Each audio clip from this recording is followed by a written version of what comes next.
Sport sniping. An urban myth? The intense sniper campaign involving shooters from both sides provided perfect fodder for a growing sniper cult.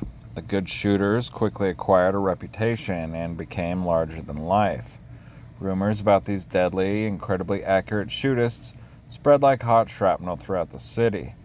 The image of these feared snipers seared into the mind's eye of the tortured public and, fed by a constant supply of bone-gnawing terror and morbid curiosity, created new urban myths. One story said a woman who was a former marksman on the Romanian Olympic team was now a bounty hunter, killing Muslim children in Sarajevo for 500 Deutschmarks apiece. Another story circulated about a lone Bosnian Serb hunter. This old bearded man, who lived deep in the woods of middle Bosnia, had lost his son in the war. To avenge his son's death, the old man trudged to Sarajevo once a month to kill Sarajevans at random. A third tale said a young Bosnian girl called the Raven was forced out of her home at gunpoint along with her family by Serb paramilitaries. The Serbs proceeded to rape her, shoot her, and left her for dead. However, she lived and woke up in a ditch as a raven pecked at her eyes. From that day on, the Raven began her own merciless sniper crusade, shooting as many Serbs as she could. Along with these stories, another persistent rumor kept popping up concerning a new hobby for the outdoor-loving, adventurous type, the sport sniping of Sarajevo's citizens. The first people to bring this practice into light were journalists who interviewed Bosnian Serbs on the front lines. One such journalist was Peter Moss, who toured the Serbian lines and visited a Serbian heavy machine gun position, pointing directly at the Yellow Holiday Inn.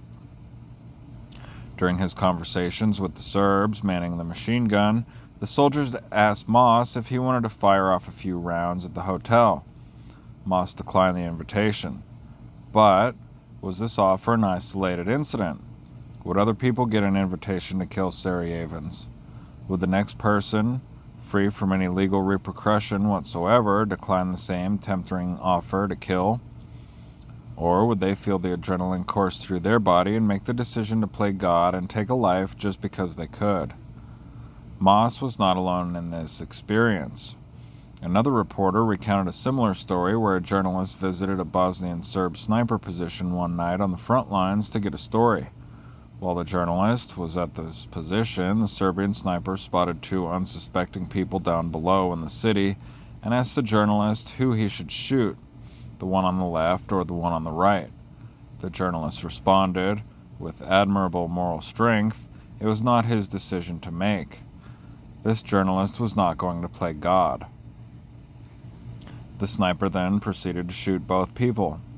Afterwards, the sniper counseled the journalist if he chose one of the victims, he would have let the other one live. This is an interesting story because it puts the impartial journalist in a moral dilemma. The journalist is pressured into actually participating in the war rather than just observing it in order to save lives. In an even more disturbing report, a UN soldier who served in Sarajevo during the siege said he knew of a German businessman who took the idea of shooting Sarajevans just for fun a step further. The businessman is alleged to have organized actual tours to the front lines around Sarajevo in collusion with the Bosnian Serbs so his clients could snipe at the city's people for sheer sport. While there is no hard evidence Europeans actually paid private businessmen to kill other humans for fun, many close observers of the siege of Sarajevo agreed other Bosnian Serbs, who were not in the military and were not actively surrounding the city, did visit the Serbian lines and sniped at the people scurrying down below them in the city. These weekend warriors came to the front lines when their work schedules allowed them, so they could bond with their Serbian brothers and help wipe out the Catholic Croatians and Bosnian Muslims infecting Sarajevo. In fact, the weekends were particularly deadly for Sarajevans because of the influx of these volunteer snipers who had some free time and an itchy trigger finger on their days off. The most damning evidence of sport sniping involved an incident with Edward Limonov, a well-known Russian author and extreme left-wing nationalist who supported the Serbs and their policies of ethnic cleansing indiscriminate terror, and system of concentration camps. During the war, Limanov traveled to Bosnia to meet with and publicly show his support for Bosnian Serb leader Radovan Karadzic. While Limanov was in Bosnia, he traveled with Karadzic to Sarajevo so they could get a personal look at how the siege was going. While in the trenches, Karadzic invited Limanov to fire off a few rounds from a sniper rifle at the Sarajevans. Limanov was more than happy to comply. What better way to show one's solidarity for the poor Bosnian Serbs than to help them kill their inhuman enemy, hunkered down in the ruins of Sarajevo? We know this incident is not mere rumor because a BBC news crew filmed the entire sniping incident on tape and aired it to the world. To what extent sport sniping went on during the siege is unknown. To the Serbs, sport sniping was no more repulsive than their system of organized rape camps and, as such, was a reflection of the Bosnian Serb mentality. The Serbs saw the Sarajevans as animals, who anyone had the right to kill. You did not have to wear a uniform or even be a lawful combatant to kill. All you needed was a rifle, a bullet, and those items could be supplied free of charge for your convenience, and the desire to kill someone. The Serbs were glad to get more people involved in the killing because it made their hands appear less bloody and made their consciences a little clearer. After all, if journalists, European businessmen, famous authors, and average working-class Slavs were all sniping at and killing Sarajevans, it must be okay. It was to the Serbs' advantage to dirty the hands of others, to include them in their own criminal campaign of indiscriminate terror, because it weakened the world's ability to stop the Serbs or to punish them after the fact. If the whole world was sniping at the people of Sarajevo, what was the big deal? There were many Serbian men like Predrag Bundalo and Edward Limanov who killed innocent men, women, and children from the safety of their hidden sniper hides, separated by hundreds of meters of urban terrain. Most of these men never took a bullet to the head like Predrag or were caught on film like Limanov. Most escaped justice and blended back into Serbian and Bosnian society once the Dayton Peace Accords were signed. Dejan Anastijevic interviewed one such former Serbian sniper who actually worked in Gorovica during the siege. Of course, the former sniper, now a waiter in a Belgrade cafe, says he never did anything wrong. He never targeted innocents. Who could prove he was lying? These anonymous killers could easily deny their wartime actions and claim to be common soldiers or even admit to being a sniper, but one that only engaged legitimate military targets.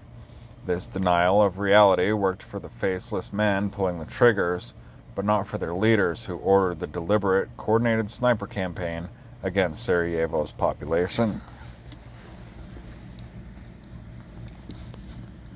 After the war ended and Sarajevans once again walked their streets without fear of absorbing full metal jacketed bullets, the UN War Crimes Tribunal pursued the architects of the siege of Sarajevo.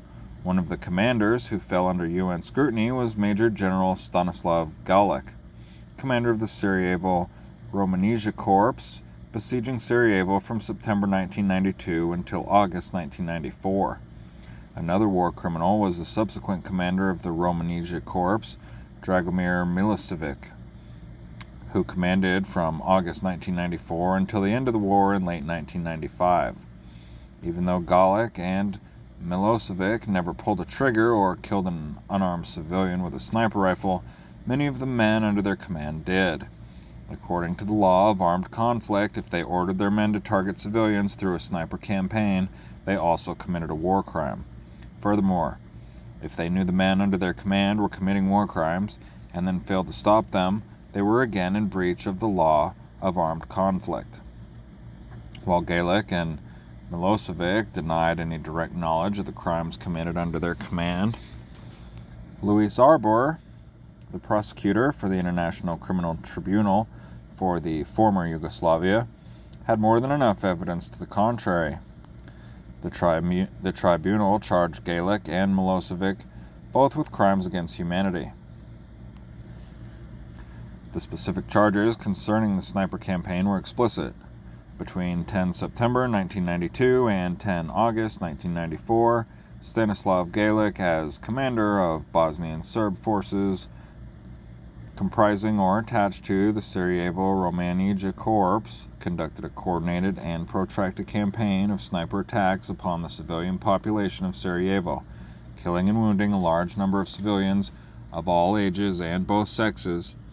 Such attacks, by their nature, involving the deliberate targeting of civilians with direct fire weapons. In 1999, Galic was arrested and put on trial at The Hague. While Galic maintained his innocence, he was hit with an avalanche of thoroughly documented examples of terror and murder. For example, on October 24, 1994, Adnan Kasapovic, a 16-year-old boy who was shot in the chest and killed while walking in an alley adjoining Georgy Andrinovic Kuna Street on December 8, 1994, Lila Baramovic, a woman aged 24 years, was sitting in a friend's apartment in Franca Lahara Street, near the center of Sarajevo, when she was shot in the head and killed. The shot came through the apartment window. On May 3, 1995, Semsa Kork, a woman aged 27 years, was shot and wounded in the abdomen while walking in Josipa Krasa Street, Novograd, holding her young son's hand at the time. The list went on and on and on. After being swamped with case after horrible case, to include eyewitness testimony, the lawyers defending Galic could not deny the sniper killings took place. Instead, the defense argued the civilians who were killed and wounded during the sniper campaign were accidental victims and collateral damage of the overall conflict. The judge presiding over the trial did not agree with the defense of Galic, was sentenced to 22 years in prison, a sentence that was subsequently raised to life in prison. General Milosevic finally surrendered to authorities in 2004, and his case went to trial in The Hague in January 2007. Later that year, Milosevic was found guilty of war crimes and crimes against humanity and was sentenced to 33 years in prison. Just like the Nazis who were convicted of genocide against the Jews, the Serbian leadership was charged with their own war crimes based largely on their sniper campaign.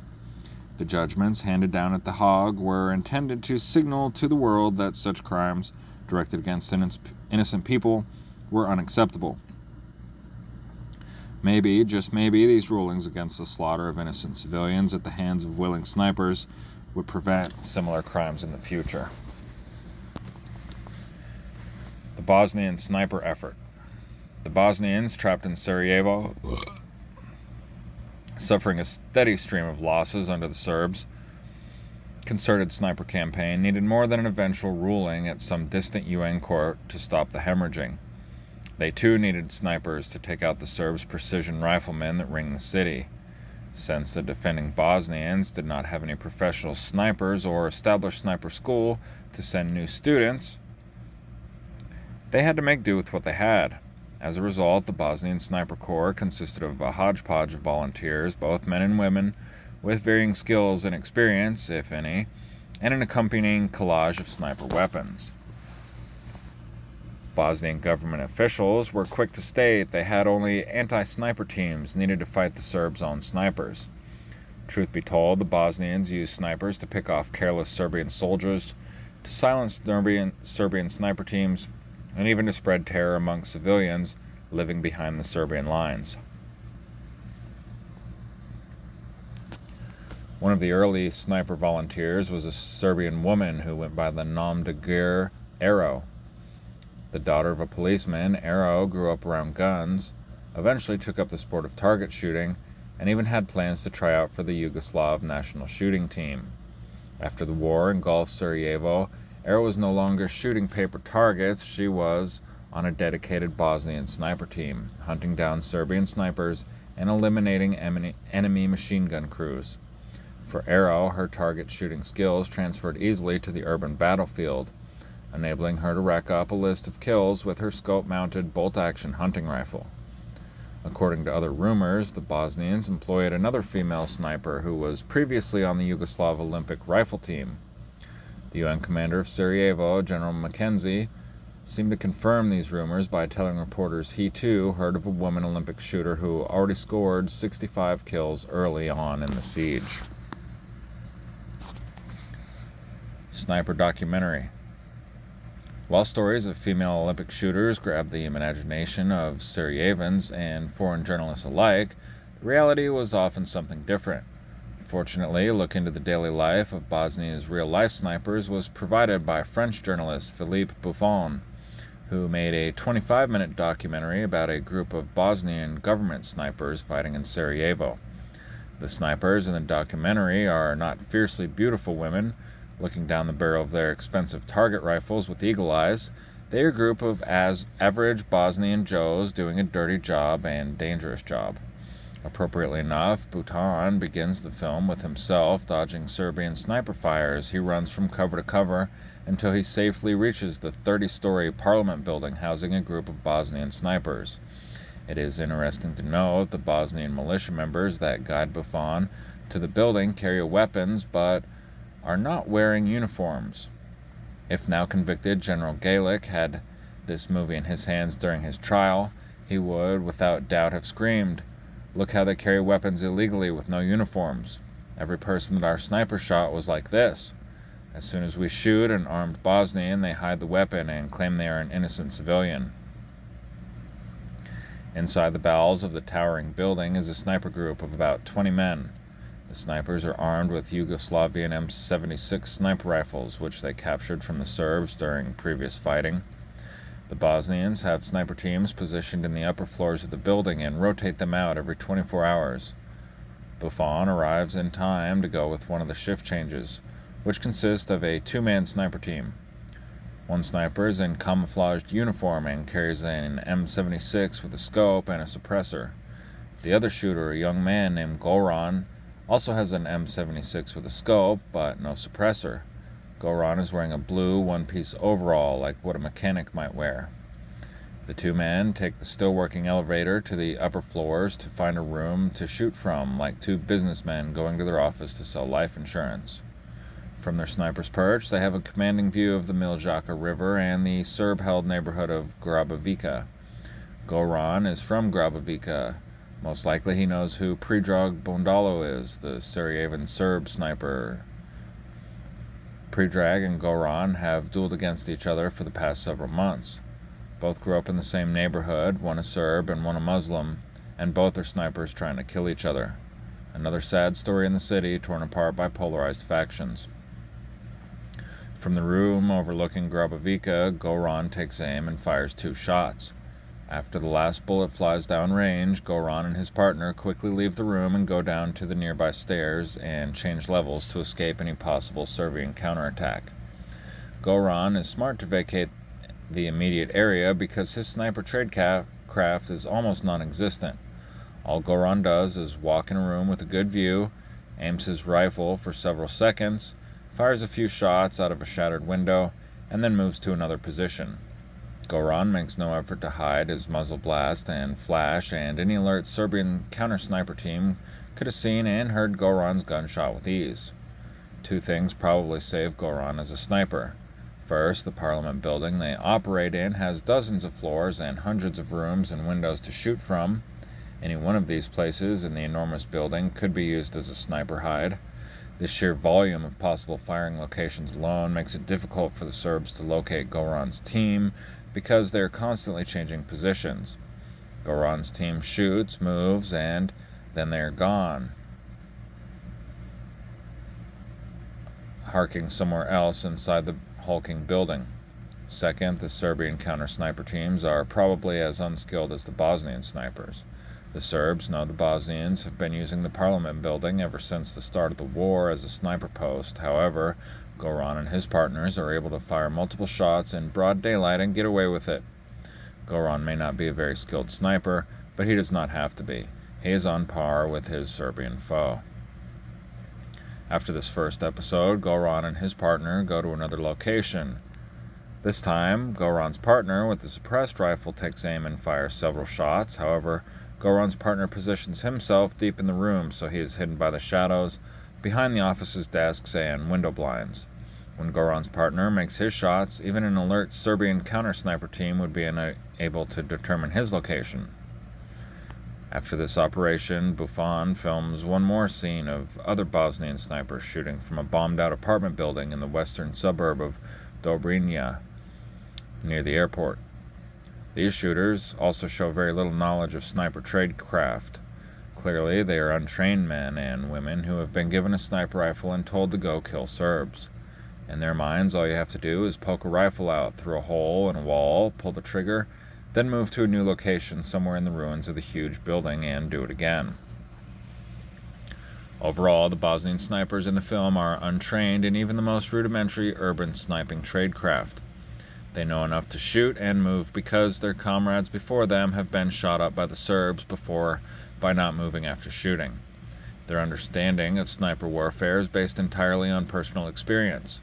The reason why the Bosnian shooters can get away with their limited skill level is because the complex urban terrain allows them to. This documentary clearly shows what an equalizer the urban terrain is and how it protects the Bosnians from the more professional, organized Serb attackers.